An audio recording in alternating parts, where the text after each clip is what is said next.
And I've often said that it's the decisions that are made in rooms not unlike this one or not unlike yours, where that strategically affect the network that are driving the costs into the network. So what we try to do here at Transplace is take a look at what some of those strategic decisions might be in order to drive those savings. So one of them might be, how do we look at consolidating shipments, consolidating smaller shipments into larger shipments where we're going into the same region or even into the same consignee in the same week?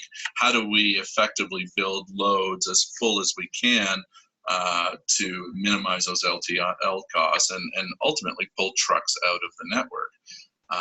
The second thing, and something we've been very successful here in Canada, is what we call commingling. A lot of people might refer to it as collaborative loading, but we can look to like customers in that same vein, where they're looking to go to the same areas. Let's say you're going to Walmart in Alberta or Metro or Sobeys, etc., and I have 2 or 3 baked goods customers, for example.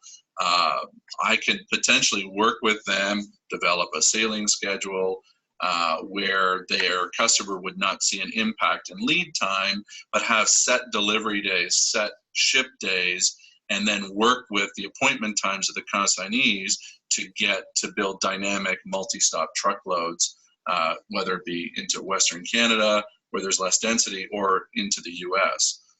That has been tremendously successful for us, and what we'll do is then track those savings to the pallet and look to pass those LTL savings back over to our customers. So been very productive in that. And then there's all sorts of other savings that come at an even higher level than that. Are there full-time equivalent or resources that can be either reduced, eliminated, or reallocated through process improvement, through technology? For our TMS, for instance, has a module that will go out and make appointments very quickly through our customers' websites, rather than having people banging the phones doing that. Our TMS can get in there quicker than an individual and do that more efficiently, which would be just one example.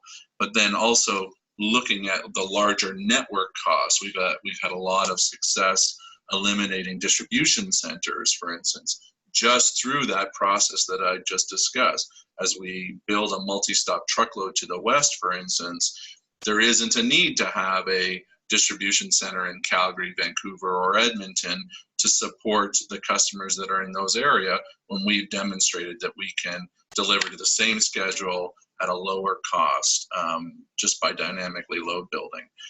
So that would, and so the reduction of external DCs would be quite significant reduction of cost. Here at Transplace, we'd look to begin working with our customers on a benchmarking study to understand, ideally, get a sense of what the last 12 trailing months have looked like from a shipment cost and shipment profile standpoint, and then look at the order process and order flow and current state to get an understanding of the magnitude of savings. And then frankly, we have to present a change management plan that's almost inevitably required to execute those savings. And so that's just a handful of ways that we can strategically look to reduce costs in a transportation network.